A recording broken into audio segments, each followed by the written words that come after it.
Welcome back to my YouTube family. दोस्तों मैं हूं आपका अपना साबिर और आप देख रहे हैं पीके रिवाइव्स। यानी ये जो न्यूज है वो सलमान खान और केआरके के बारे में है। केआरके एक क्रिटिक है, दी ब्रांड केआरके खुद को कहते हैं, और उनके खिलाफ है सलमान खान।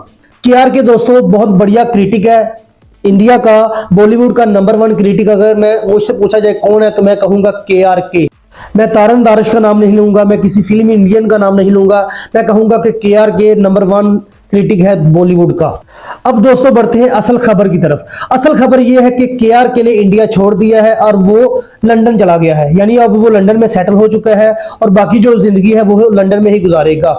अब इसकी वजह क्या है, केआरके साहब ने बताया है कि इसकी वजह यह है कि सलमान खान साहब है, जो सल्लू भाई हैं, उन्होंने इनकी जिंदगी बर्बाद कर दी थी, तबाह कर दी थी, और इनकी जो लाइफ को डिस्ट्रॉय करने का पूरा काम किया है। और तो और केआरके ने यह भी बताया है कि सल्लू भाई ने उनकी सुपारी भी किसी को दी थी, यानी सल्लू भाई ने उनको मारने की सुपारी दे दी यार। अब ये मुझे अभी तो यकीन तो नहीं हो रहा, लेकिन उन्होंने केआरके ने कहा है कि मैं इसका प्रूफ दूंगा, मैं इसके रिलेटेड एक वीडियो भी बनाऊंगा। अब दोस्तों मैं तो 50-50% हूं, यानी मैं तो अभी सलमान खान साहब को भी पूरा गुनहगार नहीं कह रहा और मैं केआरके को भी अभी गलत नहीं कह रहा। वजह यह है कि जब धुआं उठता है तो कोई वजह होती है, यानी आग लगती है तो धुआं उठता है ना। केआरके ने अपना मुल्क छोड़ा है, यानी इंडिया छोड़ा है, किसी वजह से छोड़ा है। क्यों छोड़ा है, अब उन्होंने बताया है कि उन्होंने सलमान खान की वजह से छोड़ा है, तो वो सही कह रहे होंगे। अब वो जो उनके बारे में वीडियो बनाएंगे, वो जो सोशल मीडिया पे आएगी, उसके रिलेटेड मैं देखूंगा और सारी मैं उससे रिलेटेड न्यूज कलेक्ट करूंगा। अगर वो न्यूज यानी जो केआरके है वो कह रहा है सच्ची हुई, तो फिर सल्लू भाई की फिर जो जिंदगी आगे वो तो बहुत यार, उसने खुद कहा है कि मैं बर्बाद कर दूंगा।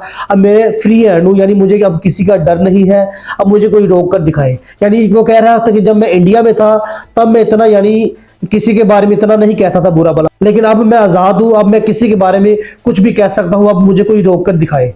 दोस्तों केआरके की और सलमान खान की दुश्मनी उस वक्त से है जब सलमान खान की मूवी राधे आई थी और केआरके ने इसका थोड़ा सा गलत रिव्यू कर दिया था। अब ये सलमान खान के अकॉर्डिंगली सलमान खान ने केआरके पर केस भी किया था अदालत में, और वो केस की सुनवाइयां होती भी रही है। यानी अदालत ने केआरके पर पाबंदी लगा दी थी कि आपने कोई भी मूवीज का रिव्यू नहीं करना, यानी सलमान खान की जो भी मूवी आएगी उसका रिव्यू नहीं करना। लेकिन बाद में वक्त गुजरता गया, फिर वक्त बदला और केआरके ने इजाजत ले ली और केआरके सलमान खान की मूवीज का रिव्यू करता रहा। दोस्तों केआरके का कहना है कि वो अपनी जो भी मूवीज का रिव्यू करता है बहुत ऑनेस्टली करता है, यानी वो बैड रिव्यू यानी अपने हिसाब से वो सही करता है। वो आप लोगों को बैड लगता है तो इसमें उसकी क्या गलती है, यानी वो अपने लिहाज से टू दी पॉइंट होता है, वो सही रिव्यू करता है। अब वो किसी की माँ बहन कर दे, अब ये आप लोगों की मतलब आप लोगों की गलत फहमी है, वो अपने लिहाज से वो कहता है कि मैं सही करता हूँ। और पिछले ही साल 2023 में सलमान खान की मूवी आई है टाइगर 3, और टाइगर 3 फ्लॉप हो चुकी थी। फ्लॉप इस वजह से हुई थी कि केआरके ने कहा था कि ये मूवी मैं फ्लॉप करके रहूंगा, और वो मूवी फ्लॉप भी हुई। तो इस वजह से शायद हो सकता है कि सलमान खान को गुस्सा आया हो और उसने सुपारी दे दी हो। अब ये तो दोस्तों 50-50% चांस है। अब ये तो जब कोई खुलासा होगा फिर बाद में पता चलेगा। अब ये तो केआरके कोई इसका प्रूफ देगा तो फिर ही पता चल सकता है। ऐसे तो फिर कोई भी कह सकता है कि मुझे सलमान खान ने मारने की कोशिश की है, मुझे इस एक्टर ने मारने की कोशिश की है। अभी इसका प्रूफ नहीं है, लेकिन केआरके यही कह रहा है कि सलमान खान ने मुझे मारने की कोशिश की है, मैं सलमान खान की वजह से ही इंडिया छोड़कर लंदन में आया हूं।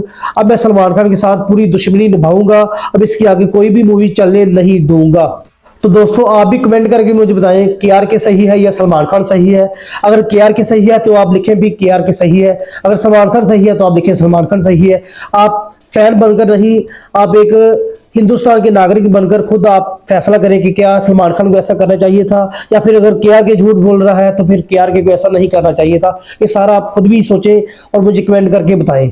और मुझे ये भी बताएं कि आपको ये वीडियो कैसी लगी। अगर आपको ये वीडियो अच्छी लगी है तो इस वीडियो को लाइक करें और मेरे चैनल पीके रिवाइव्स को सब्सक्राइब करें, और घंटी भी दबा दो यार। अगर आप घंटी नहीं दबाएंगे तो फिर आपको पता ही नहीं चलने वाला मेरा अगला वीडियो कब आया।